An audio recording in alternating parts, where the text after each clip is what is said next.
Langsung saja kita ke pembahasan. Yang pertama tentang pengertian upaya hukum. Upaya hukum menurut R. Atang Ranomiharja adalah suatu usaha melalui saluran hukum dari para pihak-pihak yang merasa tidak puas terhadap keputusan hukum yang dianggapnya kurang adil atau kurang tepat. Untuk itu, KUH Perdata membedakan upaya hukum menjadi upaya hukum biasa dan upaya hukum luar biasa. Nah, upaya hukum biasa ini adalah terdakwa dan penuntut umum tidak menerima putusan pengadilan negeri dan tingkat pertama, sehingga maksudnya adalah upaya hukum terdakwa atau penuntut yang tidak puas atau tidak dapat menerima putusan tersebut adalah untuk memperbaiki kesalahan yang dibuat oleh pengadilan tingkat sebelumnya. Untuk kesalahan dalam pengadilan sebagai perlindungan terhadap ketidaksewenang-wenangan hakim atau pengadilan upaya hukum. Nah, di sini upaya hukumnya itu bisa melakukan perlawanan atau biasanya disebut dengan istilah verset. Ini masih di pengadilan tingkat pertama. Selanjutnya, jika masih tidak puas dengan hasilnya, itu bisa melakukan pemeriksaan tingkat banding. Selanjutnya, jika masih tidak puas dengan hasilnya, bisa melakukan kasasi. Dan jika masih tidak puas dengan hasil putusan kasasi, itu bisa melakukan upaya hukum luar biasa. Selanjutnya ada tata cara hukum dalam perkara sengketa ekonomi syariah.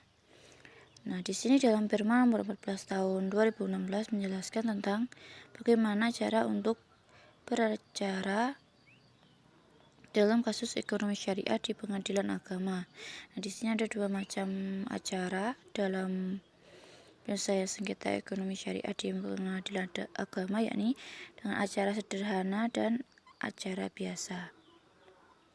Nah, kalau tata cara penyelesaian sengketa yang pertama itu ada tata cara penyelesaian sengketa ekonomi syariah melalui acara sederhana. Nah, melalui acara sederhana ini tujuannya itu untuk menghemat biaya dan menghemat waktu. Nah, kalau di sini hasil putusannya itu menjadi hasil putusan yang tetap. Maksudnya tidak bisa dibuat banding maupun kasasi dan seterusnya. Yang ada itu hanya perlawanan tuh verset. Nah, itu caranya itu bisa melalui cara pendaftarannya itu bisa dilakukan secara lisan maupun secara tertulis dengan menceritakan kronologi kejadiannya.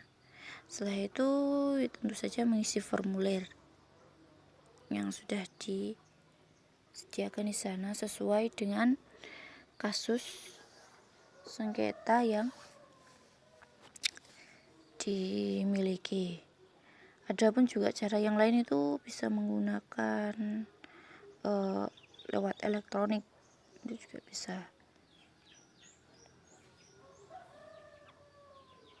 Selanjutnya itu ada pemeriksaan sidang, putusan acara sederhana, dan putusan penetapan pengadilan dalam bidang ekonomi syariah.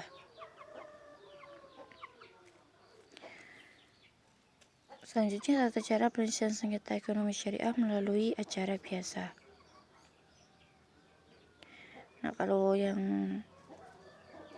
melalui acara biasa ini ya seperti di pengadilan biasanya. Jadi ini nanti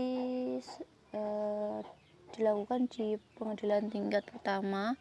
Kemudian apabila tidak puas, ini bisa ke pengadilan tingkat selanjutnya seperti banding maupun kasasi.